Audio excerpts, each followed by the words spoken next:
কক্সবাজার সমুদ্র সৈকতের একটু হাঁটতে বের হলাম। ছোট ছোট ভিডিও করার উদ্দেশ্য, এই জন্য সন্ধ্যার দিকে একটু হাঁটলাম, সকালে হাঁটলাম। সবগুলো ভিডিও আপনাদেরকে দেখানোর চেষ্টা করছি। কক্সবাজার সমুদ্র সৈকতের লাবণী পয়েন্ট এবং সুগন্ধা পয়েন্টের দিকেও আমি হাঁটলাম। আমাদের জীবনটা বড়ই অদ্ভুত। উপর দিয়ে দেখা যায় একরকম হাসি খুশি, কিন্তু ভিতরে বিষয়টাই অন্যরকম। ভিতরে বিষয়টা কেউ জানে না। যাই হোক, আপনাদের জানারও দরকার নেই।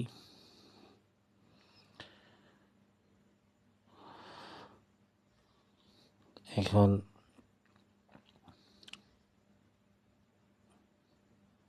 আসলে একটা বিষয় হাঁটতে হাঁটতে বলি,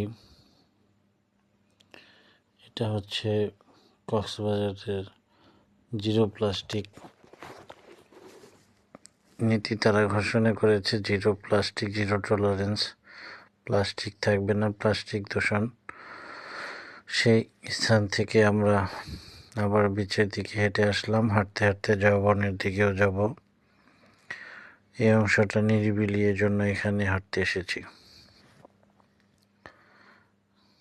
এবং এখন ভাটার সময়, জোয়ারের সময় আমি যেখান দিয়ে হাঁটছি সেখান দিয়ে পানি অতিবাহিত হয়, পানি উপরে চলে আসে। কিন্তু ভাটার সময় বালুগুলো ভিজে থাকে এবং শক্ত থাকে, যে কারণে হাঁটতে অনেক সুবিধা হয়। সমুদ্রের পাড়ের আকাশ অনেক সুন্দর।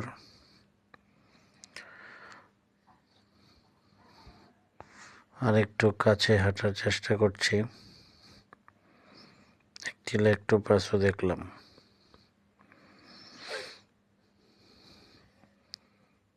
এটা বালুর মধ্যে সম্ভবত গর্ত করে রয়েছে। এখন আর একটু সামনের দিকে যাব। সমুদ্র সৈকতে না ভিজে হাঁটার মধ্যেও একটি মজা রয়েছে। হাঁটতে হাঁটতে এক স্থান থেকে অন্য স্থানে যাওয়ার মধ্যেও সেই মজাটা হয়তো থেকে থাকবে।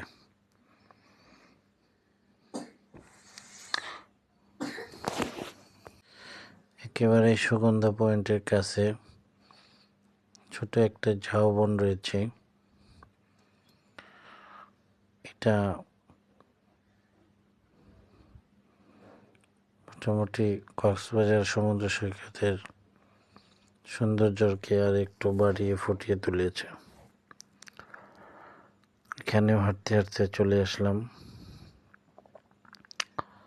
এবং চারদিকে ভালো দেখে এখন মনে হচ্ছে যে মরুভূমির মধ্যেই আছি, কিন্তু আসলে তা না। একটা বিষয়, বালুর মধ্যে হাঁটাটা কিন্তু এতটাও সহজ না।